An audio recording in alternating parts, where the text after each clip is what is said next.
Hi, so this is an important video. Up until now, our focus has been on recognizing arguments or identifying arguments. In other words, trying to decide for ourselves when something is an argument and when it's something else. But beginning with this video, our focus is shifting. Beginning with this video, we're going to shift our focus toward what, in the end, is the goal of the class, and that is to fine-tune our ability to evaluate arguments, to assess arguments. Now, it's very important to try to be clear about what we're doing when we evaluate arguments. For example, when we evaluate an argument, we are not saying that we agree or disagree with the conclusion. I can accept the conclusion, I can believe the conclusion, but think that the argument is poor. Now, how?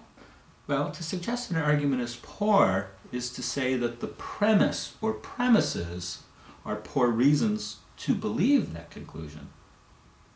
I may accept the conclusion, but think that that premise or those premises aren't good reasons to accept the conclusion. Secondly, when we evaluate an argument, it's important to be clear to realize that we're not asking whether or not the argument happens to have persuaded people. It's common for individuals to be persuaded by arguments that are, in the end, poor arguments. While it is an interesting thing to study, it's not what we're studying. We're not asking when is it that arguments happen to persuade people and when do they not happen to persuade people. We're not asking that question. Rather, what we're asking is when is an argument's premise or premises worthy of persuading someone? When are they good reasons? You can think of it this way. When someone, anyone, could be someone else or yourself, proposes an argument, gives a reason or reasons to accept a conclusion, what we're asking, what each of us is asking in the end, is this a good reason to accept that conclusion? Should I be persuaded by that premise or premises? Now, the word the book uses, which is a very important word, is the word fallacy. A fallacy, as the book points out, is a mistake in reasoning. It's flawed reasoning. But given what I just said, it's important to understand what that means. It doesn't mean that it fails to have persuaded people.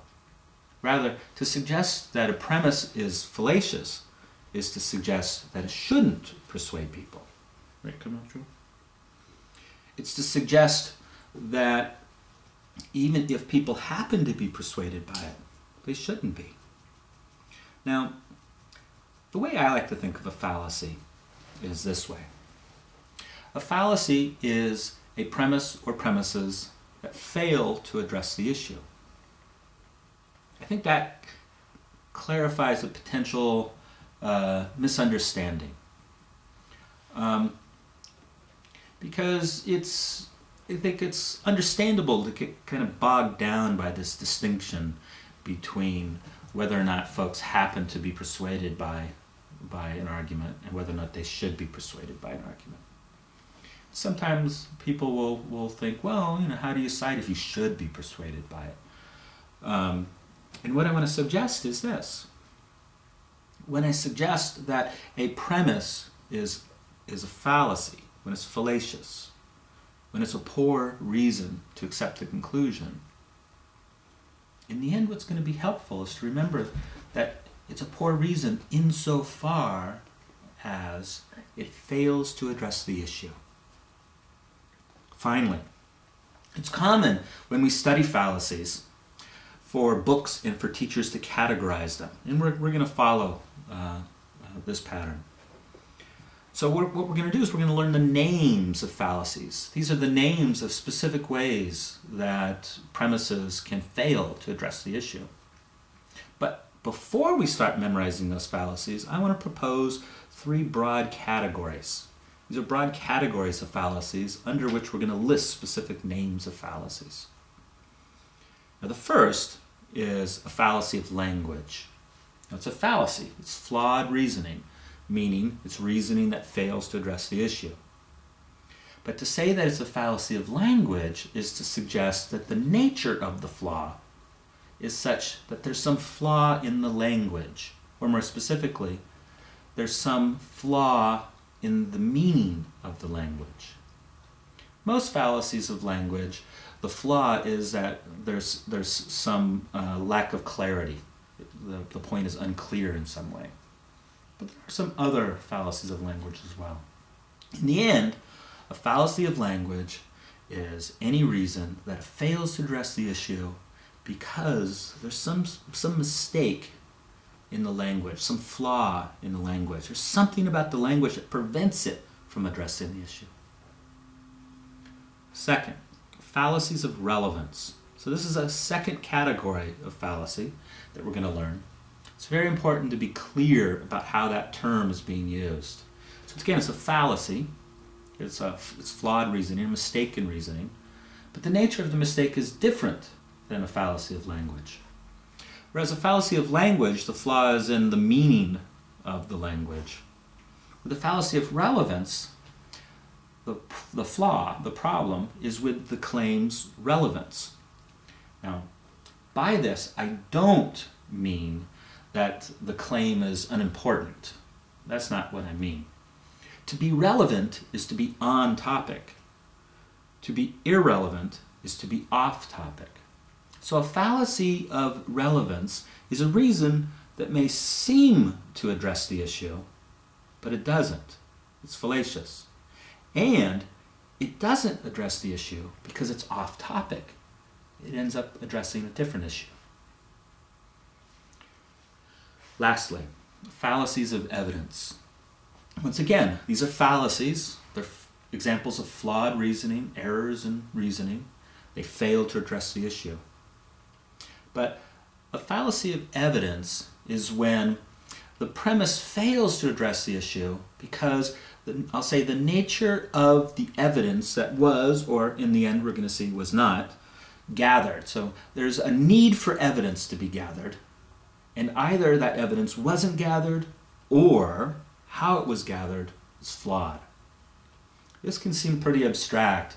It's going to be the last category of fallacies we cover. I'll just give you a real simple example. Imagine I'm going to try to persuade you of something. Let's say I'm going to try to persuade you that all cats, for some reason I'm thinking of cats right now, all cats like to eat beef and only beef cat food. What's my reason for this? Camacho, this guy right here, he likes to, not the guy barking, that's Poppy. Camacho likes to eat beef and only beef cat food. Since Camacho likes to eat beef and only beef, therefore all cats like to eat beef and only beef. This is an example of a fallacy of evidence. We don't need to learn the name right now. It's called hasty generalization, though. And notice that the evidence I have, which is basically taking a sample of this one cat and then generalizing about all cats, the very nature of my evidence gathering was flawed. So flawed that it didn't address the issue. If my evidence is merely this one cat and his eating habits, and you are a fine cat, but nonetheless, if my evidence is merely collecting information about this one cat, that evidence is so flawed, it doesn't address the issue at all. The best thing is just not to reach any conclusion. So that's one example of a fallacy of evidence. There's other ways of categorizing fallacies as well, but in this class we're going to focus on those three categories: fallacies of language, fallacies of relevance, and fallacies of evidence. Hopefully it'll make sense, and with practice hopefully I won't promise that it'll be easy, but it'll seem comfortable. It's something that will come natural to you eventually, and hopefully it'll seem helpful and rewarding. Right, Camacho? You want to say bye-bye? How are you doing now down there, doggy dude? Bye-bye.